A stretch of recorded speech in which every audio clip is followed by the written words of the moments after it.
Fala, meus amados, minha galerinha mais amada do Brasil.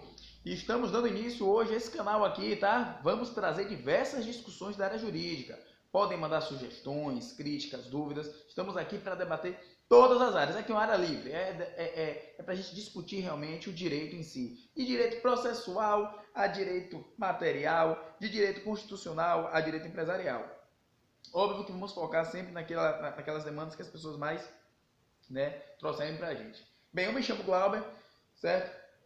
Sou graduando em Direito do 8º período e criei esse canal aqui justamente pra gente ter esse bate-papo, sempre essa coisa gostosa, que direito, né? Direito é vida, senhores. Bem, sem muitas delongas, vamos tratar que o objetivo do canal aqui é justamente trazer temas de forma bem simplória e sintética, só pra gente ter uma visão global da coisa e, consequentemente, dependendo da demanda, a gente pode saltar em algumas áreas aprofundando, mas, de modo geral, fazendo uma visão global, perfeito? Bem, hoje o tema a ser tratado é sobre a Lei 13.654, de 23 de abril de 2018. Estou abrindo ela aqui para que a gente possa fazer breves leituras para ver o que modificou. Bem, o que essa lei veio fazer?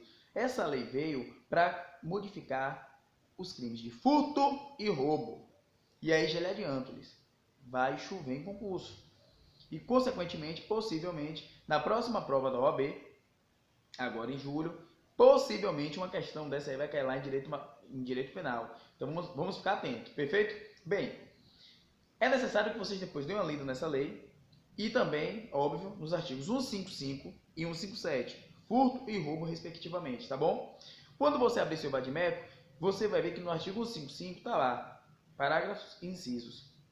Sendo que no 155 vai ter o parágrafo 6º e tem o parágrafo 4º. Com essa lei acrescentou-se o parágrafo 4A e o parágrafo 7º. Vamos ver qual foi o intuito do legislador. Eu vou ler aqui de forma bem rápida, só para a gente ter uma visão. Bem, o parágrafo 4A diz que a pena é de reclusão de 4 a 10 anos. Prestem atenção nessa pena e vou dizer por quê.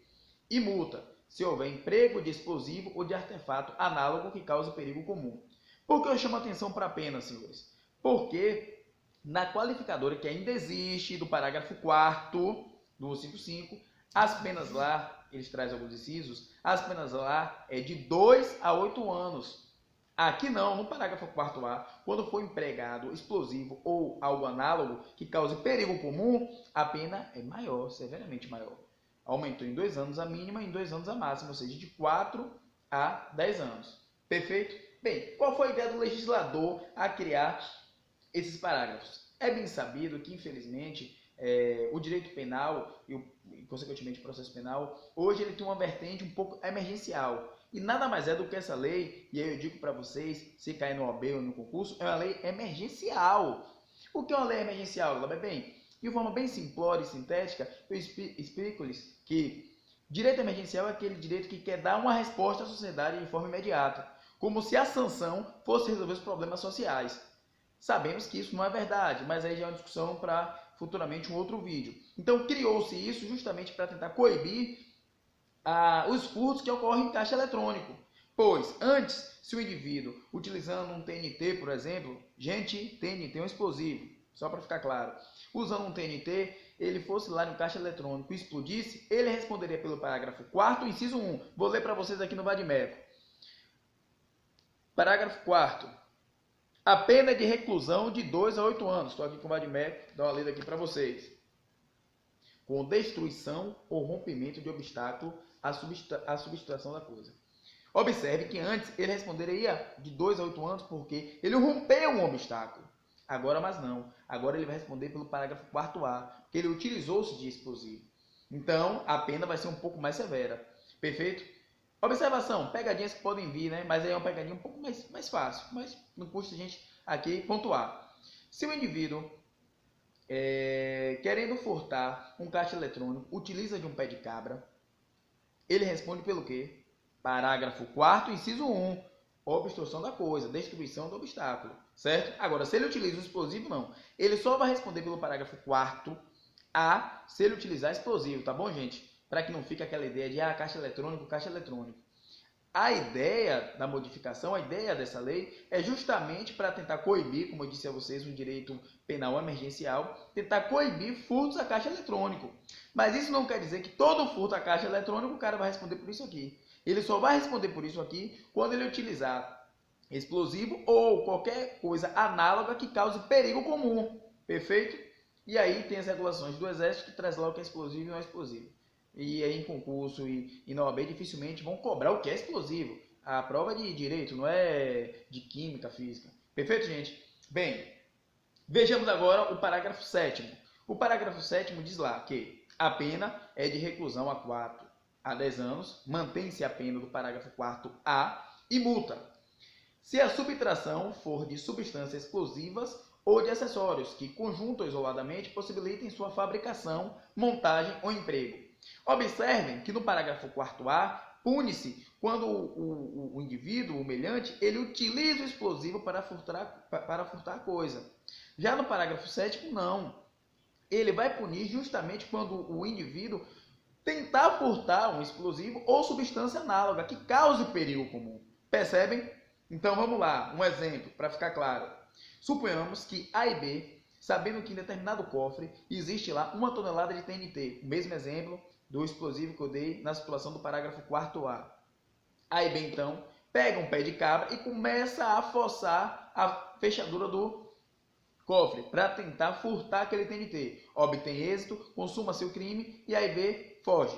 A e B vai responder pelo quê? Parágrafo 7º. Reclusão de 4 a 10 anos. Antes, ele também responderia pelo parágrafo 4.1, inciso 1, que seria de 2 a 8. Então, foi feito justamente para tentar inibir essas condutas delituosas que envolvam explosivos, tá bom? Sobre o crime de furto, vou fazer só mais uma ressalva aqui, que com certeza aí sim pode cair na prova, que seria que, imaginamos a seguinte situação fática. Imagine que A e B, querendo furtar esse cofre que está lá com 1 tonelada de TNT, utiliza-se um explosivo para abrir o cofre. Que crime ele comete? O crime é duplamente qualificado? É triplamente qualificado? Senhores, já lhe digo, de antemão, não existe crime duplamente ou triplamente qualificado. O crime é qualificado e ponto. O magistrado, no momento da sua dosimetria da pena, e vocês, embora possa ter algumas pessoas que vejam esse vídeo e não sejam da área jurídica, devem saber que o crime não existe crime com duas qualificadoras. Uma qualificadora pode até ser utilizada lá na circunstância judicial, artigo 59, de acordo se ela se encaixar, enfim. Mas a qualificadora, no momento da dosimetria da pena, que é na segunda fase, só utiliza-se uma dosimetria. E nesse caso, Glauber, qual vai ser a dosimetria? A do parágrafo 4A ou a do parágrafo 7º? Velho, aí eu digo para vocês, inclusive eu cito aqui o grande mestre Hungria, vai ser aplicado o 7º. Por quê? Aplica-se a qualificadora que tem um fim, ou seja, ela tem um resultado como a vontade. E o A e B, ele queria roubar o TNT, ou melhor, desculpa, ele queria furtar o TNT. Não chegamos em roubo ainda, tá?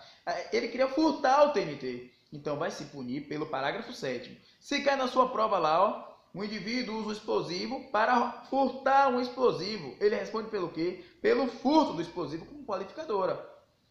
E a utilização do explosivo poderá eventualmente ser colocada nas circunstâncias. Perfeito, gente? Beleza. Findado 155, aí foi de forma bem simplória, depois dei uma lida. Qualquer dúvida, podem mandar para o meu e-mail, glauberreis13@hotmail.com. Mandem qualquer dúvida que a gente vai estar sempre à disposição 24 horas. Eu respiro direito, gente. Respiro direito. E espero também que vocês respirem. Beleza? Bom, agora vem o crime de roubo, 157. Né? Quando você pegar seu vadimeco ou seu código penal, está lá no 157. E qual foram as modificações que fizeram no 157?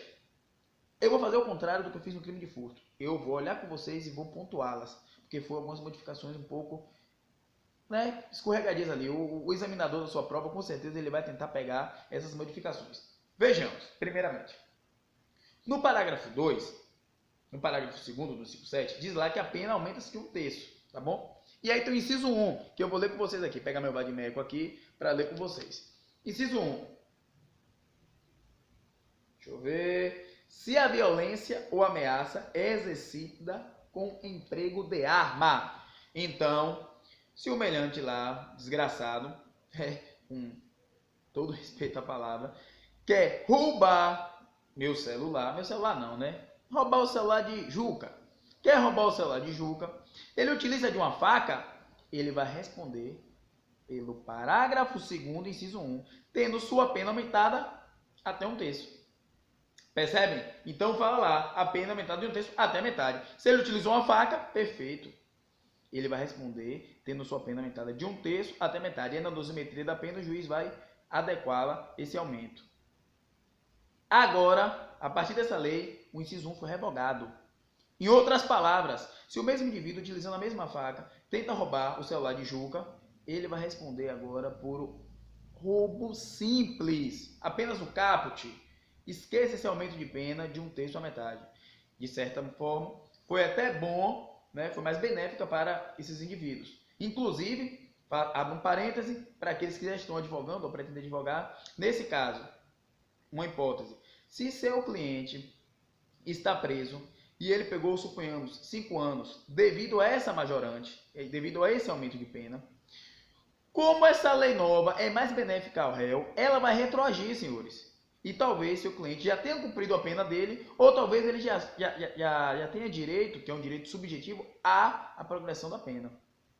Tá bom? Então fiquem atentos a isso aí, vocês que têm clientes ou que pretendem advogar, podem pegar futuramente até denúncias que ainda não foram feitas através dessa atualização, porque foi dia 23, foi ontem praticamente. Tá bom, gente? Então lembre-se, a aplicação da lei penal no tempo, ela só retroage quando for mais benéfica.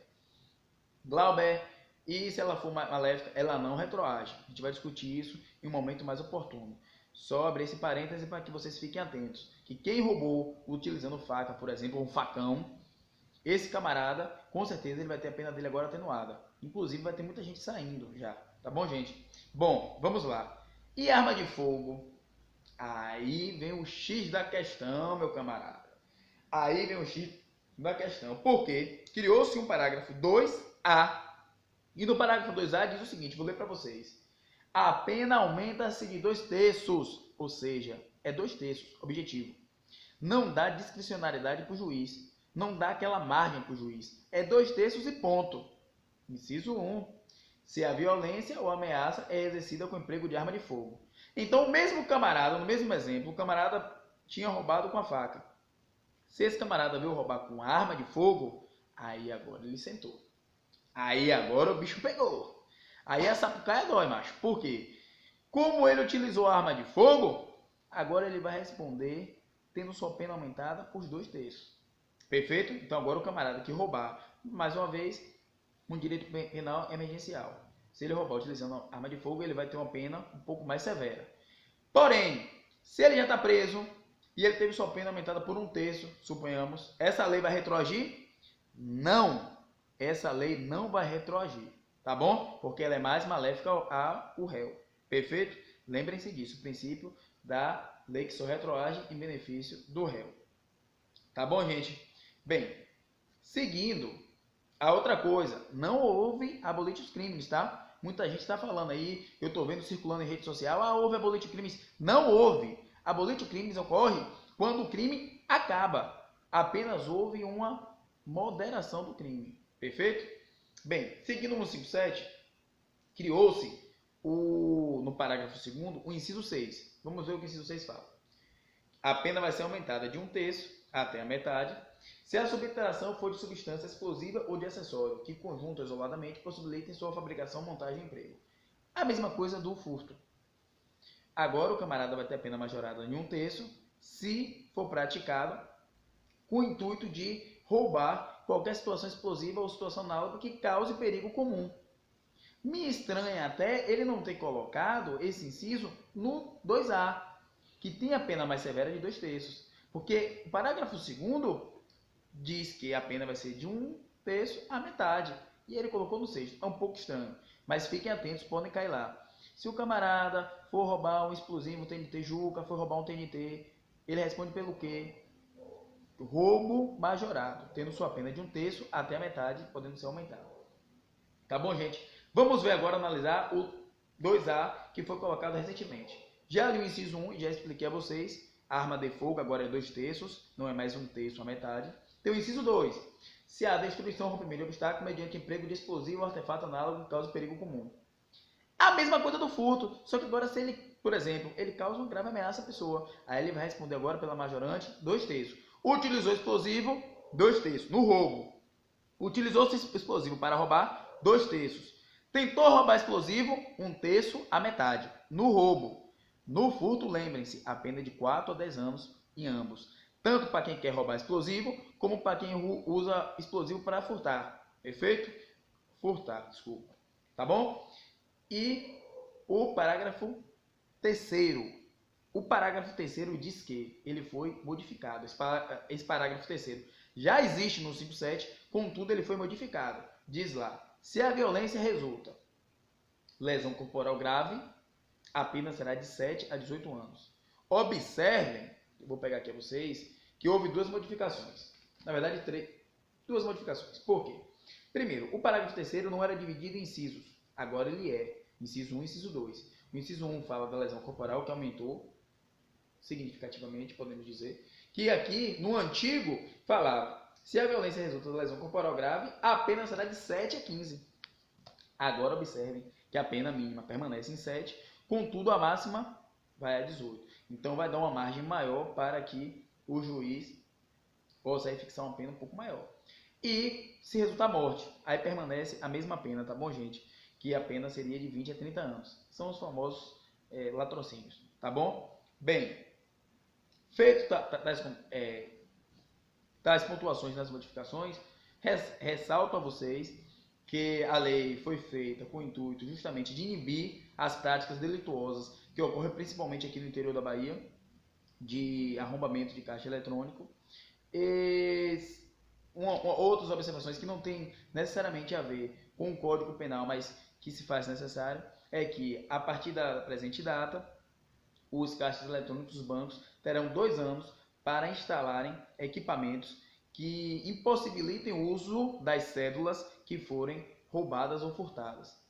Isso aí vai acarretar alguns danos, eu acredito, porque vai ser um custo para os bancos. Então, possivelmente, os bancos comecem a querer retirar alguns caixas eletrônicos. Mas, enfim, vamos aguardar aí a cena dos próximos capítulos. Sabemos que banco tem uma influência muito grande, então vamos aguardar, tá bom? Esses são os comentários. Qualquer dúvida ou qualquer coisa que eu deixei de falar, que você viu em algum lugar querer, manda para o meu e-mail, glauberreis13@hotmail.com, e meu Instagram é glauberreis13. Pode me seguir lá, tamo junto. Qualquer dúvida, tá bom, gente? Grande abraço aí, tamo junto e vamos que vamos.